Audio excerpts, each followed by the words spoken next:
we're going to make tandoori marinated chicken thighs.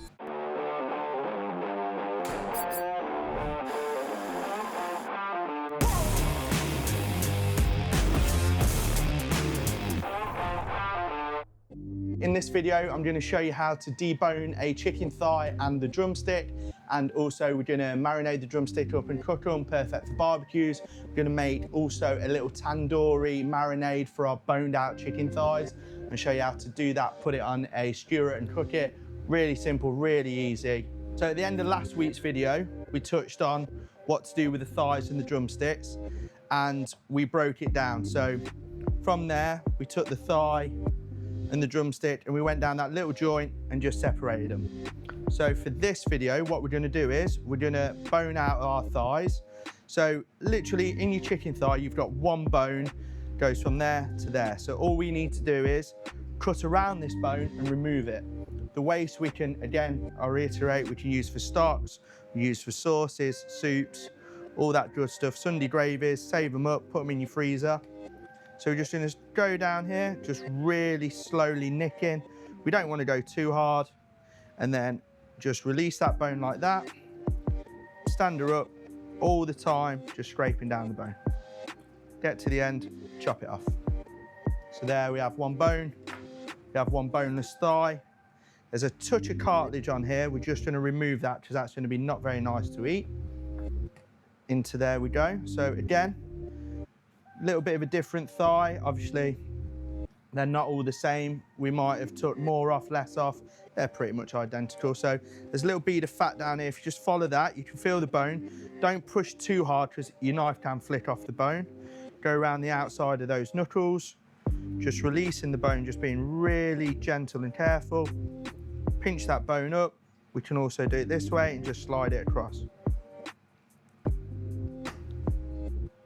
Again, we'll go, see this one?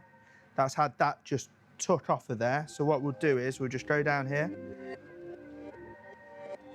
and we'll just ease that bone up. Just want to keep as close to the bone as we can. So we can get to this point, we'll go under it. We can hold on to the bone and we can scrape down. So there's two methods there.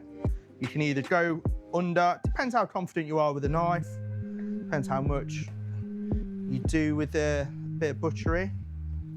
So again, we'll go down, this little bead of fat, we can touch the bone. You can see where the bone is, you can feel where the bone is, just nicking. Nicking, you can take a little bit there, take that top off there, and then we can hold the bone and you can scrape down if you're comfortable.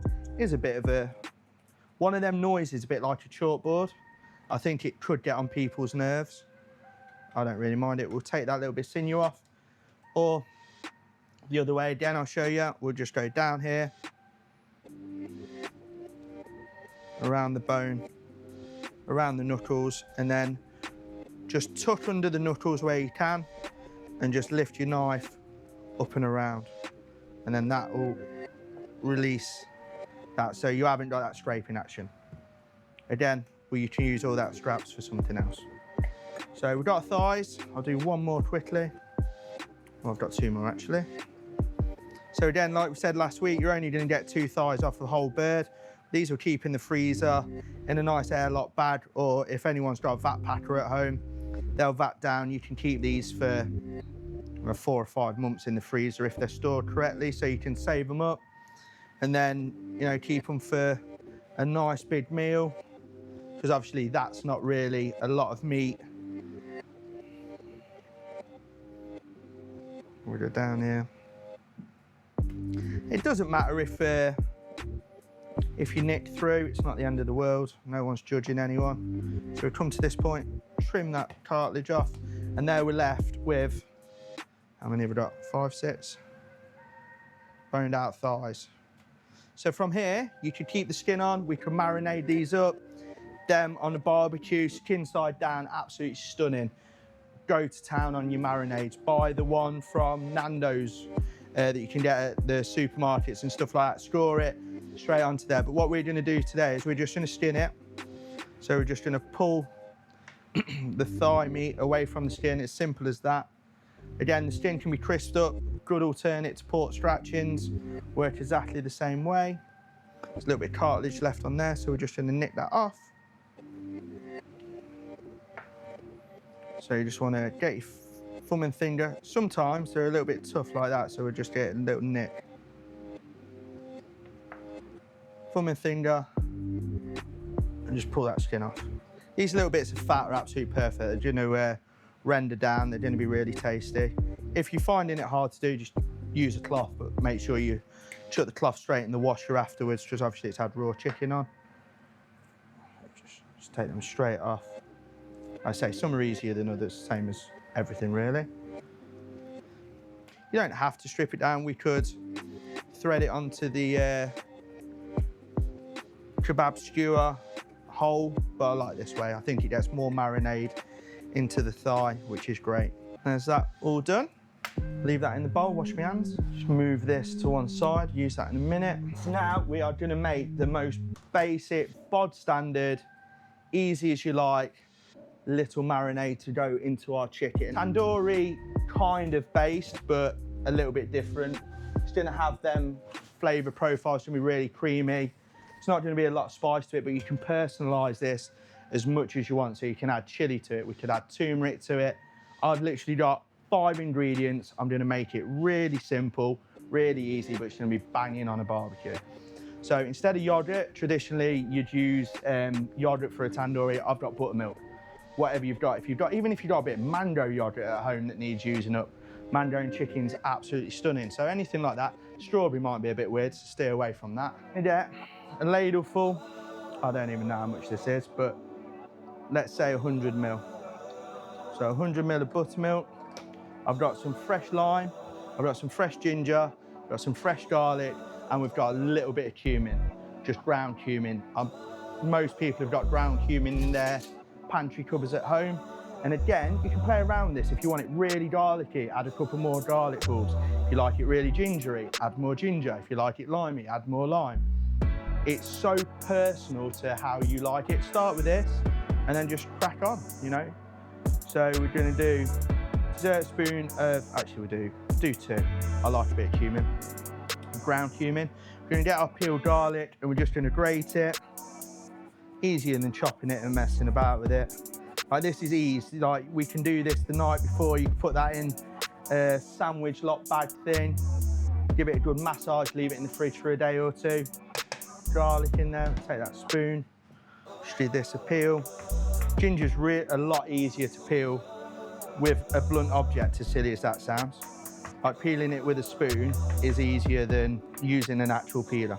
I think here I've got, I don't know, that's a couple of inches. They always say in recipes like an inch of ginger or whatnot. So when we grate this, you're gonna lose a lot of the ginger because it's quite fibrous. So we'll just grate it, again, as much or as little as you like. If you don't like ginger, don't put it in. It's not the end of the world, or it's one of them things that we buy to make something lovely and then we don't use it again and it like dries up in the fridges. So just get it out, still have a little bit of life left in it. I think I do prefer fresh ginger to dry ginger though. I definitely think there's something in dry ginger that makes it taste almost sweeter and a bit more desserty. So I think by the time I've grated this ginger, we're gonna have a decent tablespoon. But again, like I say, more, less, up to you, play around with it. I like a lot of lime, so I've got quite a large lime here. Again, I'm gonna go in with the zest and the juice. I'm gonna do half a large lime. So this is gonna marinate, it's gonna flavor up your chicken, it's gonna tenderize it slightly as well. Good bacteria's in the buttermilk are really gonna tenderize that chicken. Get a fresh knife. Half a lime, got that good stuff. That is our very, very basic chicken marinade, tandoori-ish. A bit of turmeric in there, it's gonna give it that nice yellow color. We're just gonna mix that around, incorporate it all in. Again, really fresh, really nice. This marinade will keep in your fridge as well if you've not, if you don't put any chicken in it, this will keep in the fridge for a couple of days as well. So again, can be made in advance. You know, it can have a little kill in a jar, especially in barbecue season. So we're just gonna add 4 or 5, 6 or 7 spoonfuls of the marinade to the chicken. And then we're just gonna massage that in and through. This is gonna taste absolutely stunning straight away, or you can leave it to marinade. Like I say, cling film this, put it in a tub, put it in the fridge for a day or 2. It's only going to get better. So, but for the purpose of this, we're obviously gonna do it straight away. And then I've got a whacking great big kebab steel, spit, whatever you wanna call it, skewer. And we're just gonna go in and over. Again, in and over. Put as many bits on as you want to put on.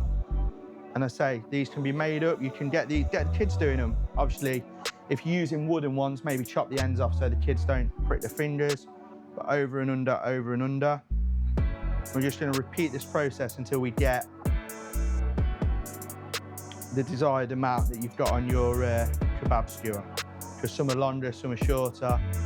Again, if you wanted to do this with whole thighs, you could do it with whole thighs. And there we have our tandoori kebab. Marinated up lovely. Again, leave it on the tray. These take up a bit of room in the fridge, so if you've got plenty of space, you can leave them on a tray, dredge them again in a bit of marinade. They're all ready to go. Get them ready the night before a dinner party. So if you don't want to light the barbecue up or anything, like in this video now I'm going to show you, we're just going to go on and put this in the oven. Like, we don't need to chuck this on the barbecue. It's going to add flavour, it's going to add smoke, it's going to be banging. But we're just going to roast this off. I'm going to put a little bit of olive oil over the top, onto a tray, into the oven, 180 to 200 degrees, and then we're going to get a lovely kebab. A few moments later. Right, so our kebab's been in the oven for around 12 minutes now. Obviously, this is going to differentiate by how big your chicken thighs are, how big you chop them to put them on your skewer. But if we go 15 minutes to 20 minutes, you'll be absolutely fine. Leg meat as well is going to dry out a lot less of different muscle fibres and stuff like that in there. Keeps meat more succulent, so let's get it. So we got a kebab. Obviously, if we're doing this on the barbecue, you are going to get a bit more colour. Just keep moving it around the heat levels. If you want it a little bit darker, bring it down to them hotter coals. If you don't like too much char, lift it up and more smoke it. Beautiful. So this is really good with some nice fresh rice, some fresh cabbage, like almost like a raw slaw without the mayonnaise on it and stuff like that, or just some nice garlic meat potatoes, to be honest with you, and just some fresh salad. So yeah, great in a flatbread. I'd actually have mine in a flatbread. Make a little flatbread with some of that leftover buttermilk or yogurt that you've got and some flour. Just add, I think the recipe's like double flour to yogurt, but we can touch on that in a different video. So our chicken is lovely and marinated, nice and soft. It's not dry, stunning. I mean, if you finish this, like I said, if we're putting a flatbread with a bit of fresh lime over the top, some fresh chilli, some nice mayonnaise, touch of salt. So I think probably from start to finish there, 20 minutes in, and we've got a kebab that's using up something that we wouldn't necessarily have used, or we're scared of using the legs and stuff like that. We've made a marinade that we know exactly what's going into there. It's really fresh ginger's so good for you, fresh garlic, so good for you, fresh lime's good for you, buttermilk and yogurt, it's got so many probiotics. It's like that, really good for your gut health. Yeah, beautiful. And that's it, that's our tandoori skewer. Give it a go, let us know what you think. Tag us in anything that you try and do yourself or you have a go at. Remember to like, subscribe, click the notification button. Just keep following us, keep supporting us. We really appreciate it. Thank you very much.